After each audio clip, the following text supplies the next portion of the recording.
Good morning, good morning, good morning. Remember Robin Williams? Good morning from South Africa. Hi, everyone. Hope you're. Thank you so much for joining me this morning. Of course, it's my afternoon. Hi, Lonnie. Hi. It's 3 o'clock in the afternoon here. It's quite warm and lovely. I'm surrounded, as always, by critters. Now I have some new critters. So if you're here with me, say hello. We've had a wonderful week here. My friends Eileen and Vinny are here from North Carolina. We just came back from 3 wonderful days at the Chakma Bush Camp. It was amazing elephant and amazing lions. If you haven't seen my blog, you can check it out. I had a few pictures of them. There was truly a moment where we were surrounded by a pride of 10 lions in front of the car, behind the car, alongside the car. It was quite spectacular, quite spectacular. It's hard to describe, really.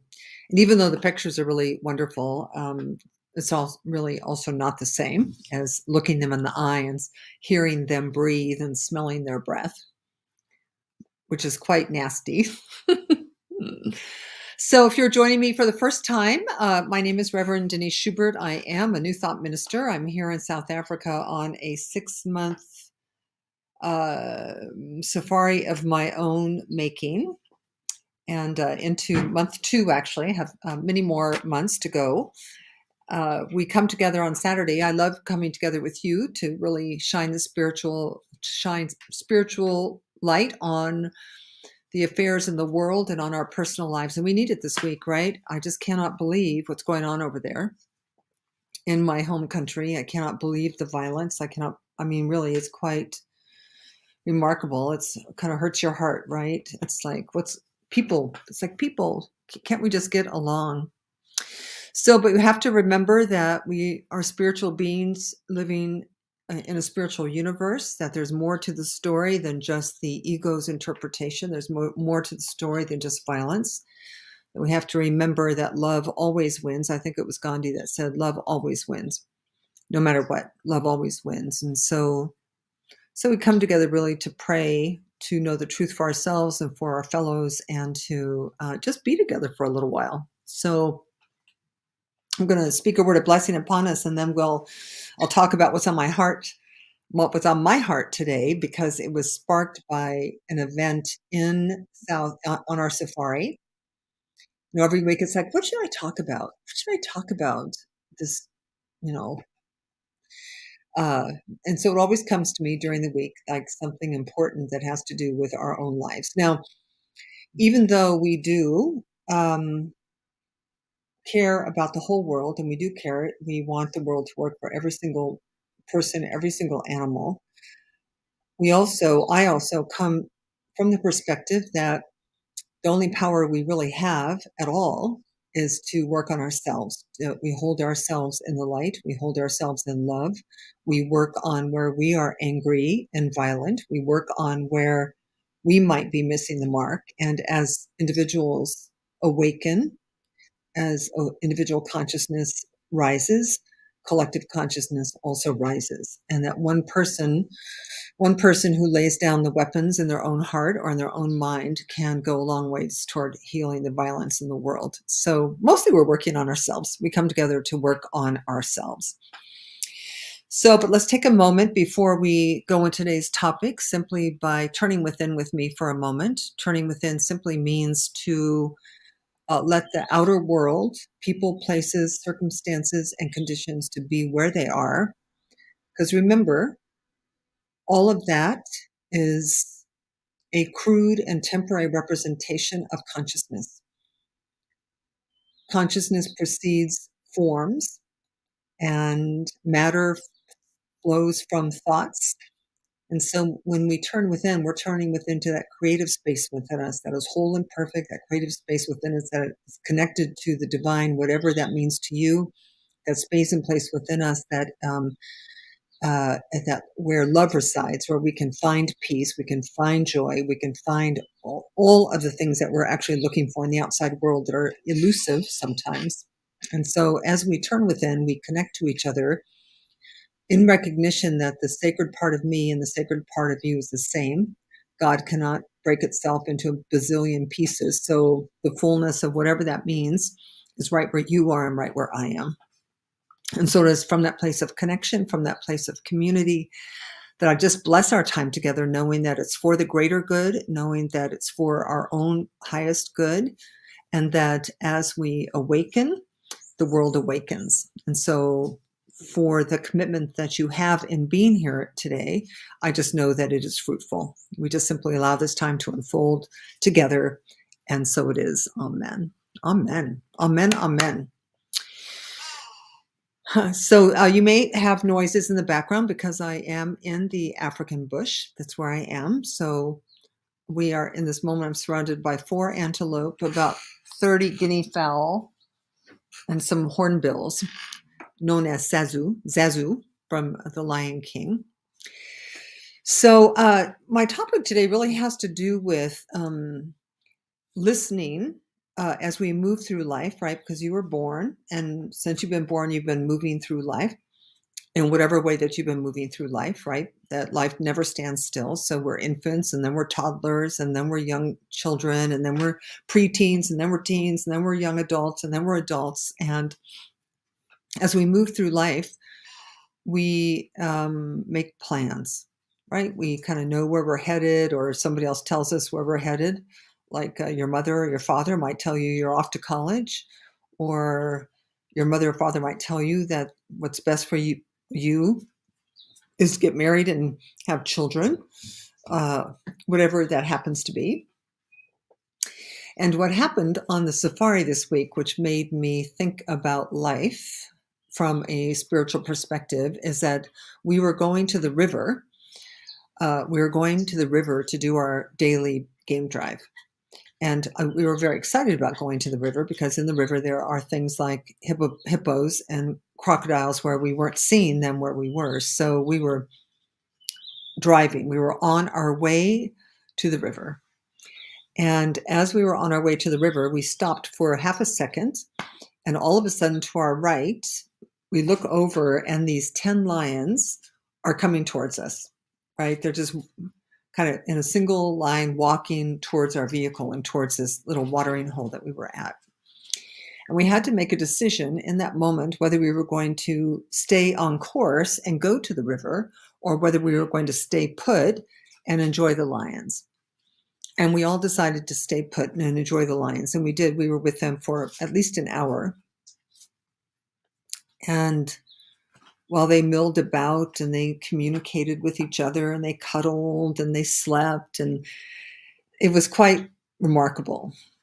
But the real issue from a spiritual perspective, and my topic today, has to do with, when we are dead set on getting somewhere, or when we're headed in a certain direction in life, how willing are we to change direction? How willing are we to reconsider where we're going? How easy or how difficult is it for us to hear the sometimes very subtle or not so subtle cues that the universe gives us that maybe we should be doing something else rather than going where we're going? And I think that there's kind of an art to doing that, because I'm pretty sure that you've got to be awake enough, so not on autopilot or not on the hamster wheel. So we have to be alert enough to be able to, one, see the lions coming, and two, discern for ourselves whether that's a better option than to keep going in the direction that we're going.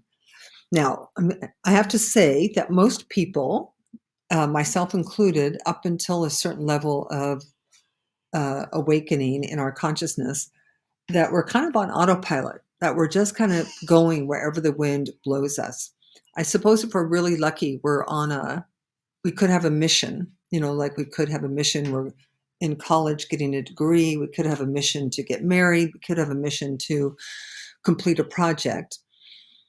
Um, but I'm not so sure that most of all of that most often is done from a place of consciousness, of a spiritual perspective. Like what is my soul like?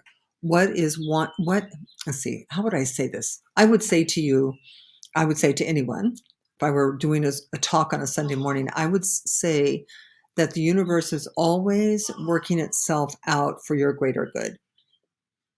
I would say that the universe is conspiring for your good, that the universe is for you and not against you.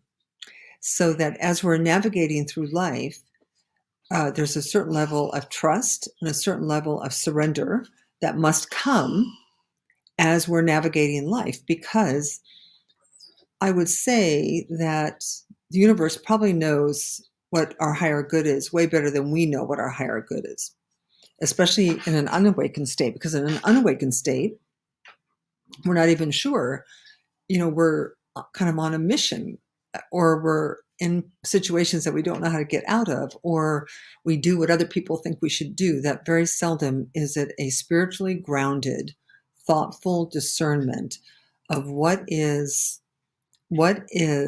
Chris Houston. Chris Houston from Chicago. Jeez Louise. Hi, Chris.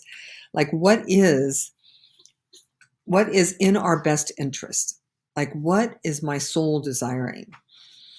And it takes some discernment. So, on a spiritual path, I'm sorry, I get a little. I have a baby. Nyala, Nyala, which is nursing its mom. I'm going, oh my God, she's nursing. How cute is that? How sweet is that? That we meditate, we get out in nature, we contemplate, we do spiritual study, you surround yourself with like-minded people, and we do that so that we can tap into the stream of well-being that we would call the universe, or we would call God, or we would call the all that is. And it takes a great deal of trust to get that cue. It's really obvious if you're in a car and you're going to the hippos, the lions come, it's like, whoa, what are we going to do? What do we want? Hippos, lions, hippos, lions, hippos, lions. Sometimes our direction in life isn't as subtle. So there has to be a kind of awareness within us. So I'm going to give you a little bit of a clue, and those who have been studying with me for a long time, you know this.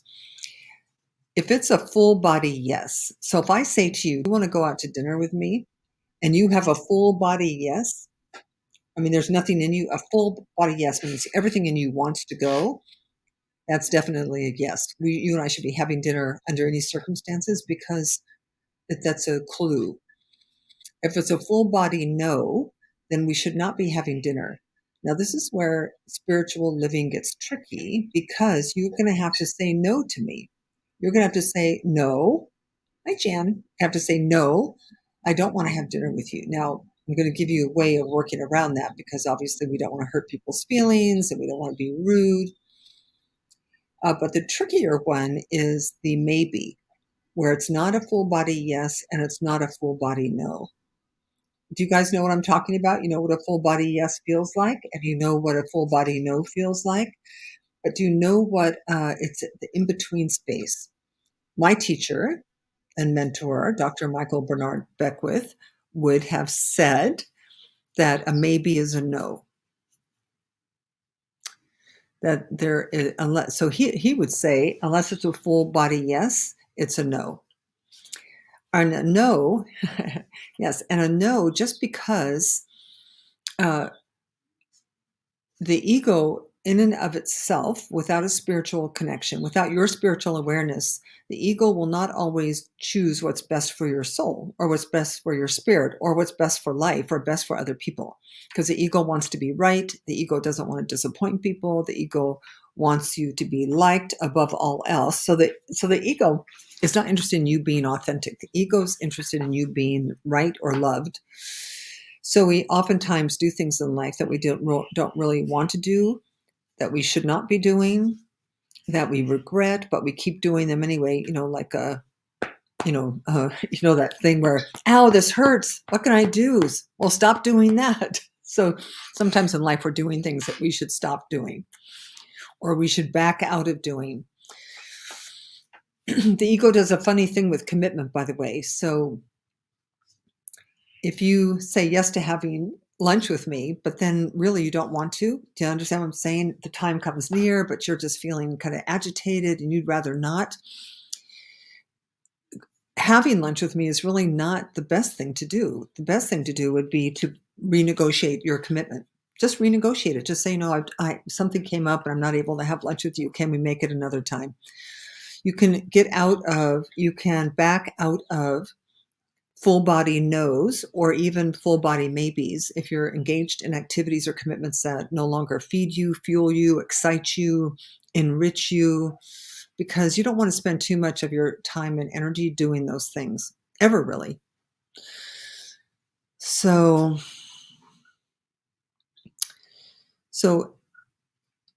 look for yourself now, because really this is really all about you and not about me. Just look for yourself and see if you have any kind of intuitive nudgings from within you that say to you, that give you the feeling tone of, oh, I really should be doing this, or I really should not be doing this. That, it was Bill Gates. I think I've quoted this. I think I say this every other week, but Steve Jobs, who said that every morning he wakes up and he looks at himself in the mirror and he asks himself if he's excited to go out into the day and do what he's about to do on that day. And he said that if the answer was no, if he was not excited about doing whatever he's going to do that day for too many days in a row, then it was time to make a change. And so I think you and I have to do that as well, that you, as a powerful creative spirit, you should be excited about your life. You should, more often than not, excited about your life. I'm not talking any kind of insincere, woo-woo, happy stuff. I'm talking about really appreciating and loving your life, really looking forward to your friendships, really looking forward to the work you're about to do today, really looking forward to the places you're going to go. Because nobody can do that. Hi, Anita. Geez, Anita from North Carolina. You don't want to be spending too much of your life living it in a way that isn't pleasing to you, because I'm telling you, here, ready? Tick tock, tick tock, tick tock. The time is passing. Now it's easy when you're my age, you get to 70 and you realize that, you have whatever time you have, whatever time I have. I want it to be really happy time. I do. I want it to be really satisfying, nurturing, fulfilling time. So when you get to be 70, you get to wear purple and you don't ever have to do anything you never want to do again. And you don't have to say yes to people when you want to say no, and you don't have to say no when you want to say yes. You can just make your choices. And it would be really lovely if you could all make it at 30 or 40 or 20, right? We don't have to wait so long to give ourselves permission to be powerful or give ourselves permission to be authentic. So there may be something right now in your life that needs your attention, whether it's to say yes to something you've been putting off or to say no to something you've been doing for too long. And this is very powerful and not necessarily easy work, because everyone has their own agenda. So there are people who want your body to be where they want your body to be. There are people who want you to do what they want you to do. And in fact, in most cases, to be authentic will mean finding a loving way to be with the relations in your life so that you are conveying unconditional love for people without having to sacrifice for people. Does that make sense? Um, hmm, yeah. Hmm. So there may be lines sneaking in from the left, but you can just do this, by the way. It's not hard. You can just do it one day at a time. But I think the real thing here is to find your sacred yes. And by the way, it's in your body. Everything's in your body. Everything can be felt in your body. So if you feel uneasiness, dread, anger, frustration, those kinds of inner feelings are kind of clues to sacred yeses and sacred nos. They're kind of, your solar plex is kind of a spiritual, emotional center for choosing the right path in life. I also love the imagery of as you go into your days, because every day, by the way, you're going to have to make choices. Every day you have to choose, what am I going to do on this day? Am I going to take this road or am I going to take this road? And as you approach the road, you can check in with your solar plexus, and you can also ask yourself, which is the most life affirming choice for me in this moment regarding these two roads? Because one road is going to take you into a life affirming state, and one road could possibly take you into a life denying state. This is not as complicated as I'm making it sound. So let's just use an example that you're trying to lose weight, or you're trying to be, I like the idea more of you're trying to be healthy and vital and vibrant, right? So you're trying to eat better and live better, and you're trying to take care of yourself more. So if part of that was having to do with shedding some of what you've been carrying around, when that chocolate cake is sitting in front of you, I'm going to give you two ideas here. When that chocolate cake is sitting in front of you, you'll have a life affirming choice and a life denying choice. And only you know what that is. So if you eat the cake, how will you feel? If you don't eat the cake, how will you feel? And you can do that with anything, a job offer, a proposal, whether you're supposed to go for a walk at the beach today or read a book. It's like, which one feels more affirming to you? So that's another way of looking at it. Then on the other side, here's what you should do. Because we're not perfect, because we are, it's a practice, not perfection. By the way, I have a little pain in my neck. So if I'm fiddling with my neck, it's kind of spasming a little bit. If you're on a diet and you decide to have a piece of chocolate cake, never, ever, ever beat yourself up for eating the chocolate cake. If you're going to eat it, affirm it. If you're going to eat it, love it. Right? And then start again. Because the negativity that comes with you beating yourself up over any decision that you make is life denying. It will make you sick and sad and angry and frustrated and grumpy. So the whole key here is awareness. Chris is feeling good. That's wonderful. Wonderful. Yeah. So the whole point is to become aware, keenly aware of the choices that you're making, keenly aware of the options life is giving you, keenly awaken to your intuitive faculties, which will tell you always which road to take. To remember constantly that there is a power greater than you and I that we are a part of, that adores you, that has your best intentions, that has your back, that knows what your original agreements in life are. Like if you came here, whyever you decided to incarnate, that it's for you. So to trust the clues that it will send, whether it's a pride of lions coming out of left field, whether it's a job offer that comes out of the blue, whether it's a person you meet somewhere that you feel attracted to, that there's some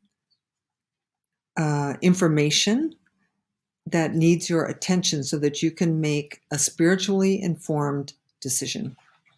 And finally, I think the biggest thing is to be willing to change paths. That just because you decided to do this doesn't mean you have to do this forever. The only agreement, the only true commitment you have is between yourself and your God, or yourself and your higher self.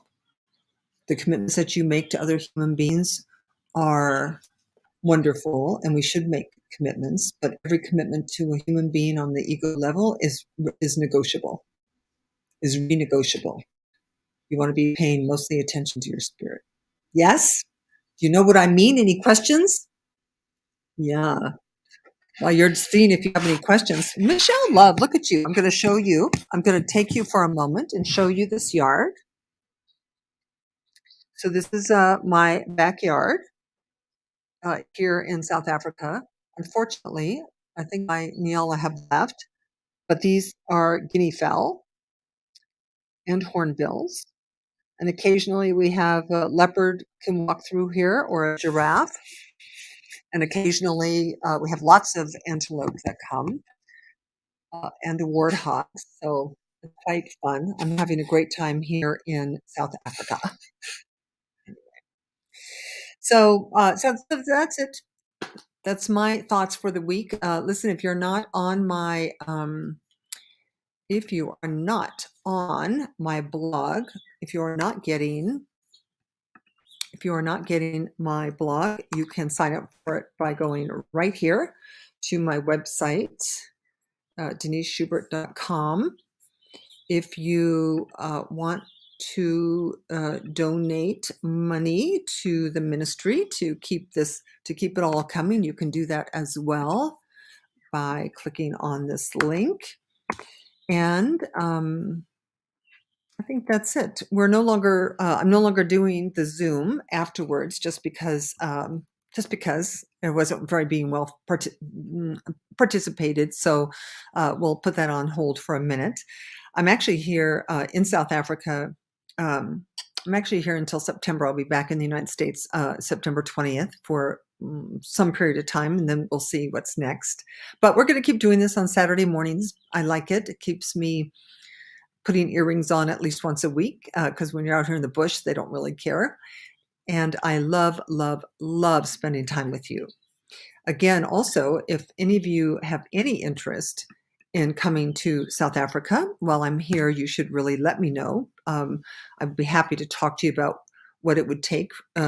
It's all just on you, like what planes you need to take and how easy it is and how inexpensive it is, and anything you might need to know to make that trip possible. Because if it's on your bucket list, that could be a sacred yes that needs your attention. And Tanya and I and all of these animals would love to see you here. All right. So I'm going to pray us out if there's nothing else you have.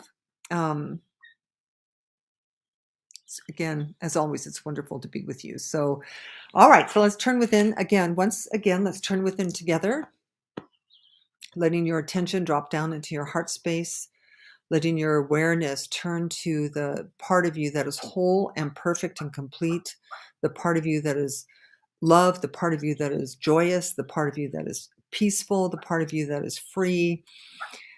In this moment, as we turn within together, be willing to open your heart and open your mind, be willing to think a new thought, to take a new direction, to listen carefully to what life has in store for you, because whatever life has in store for you, it's good.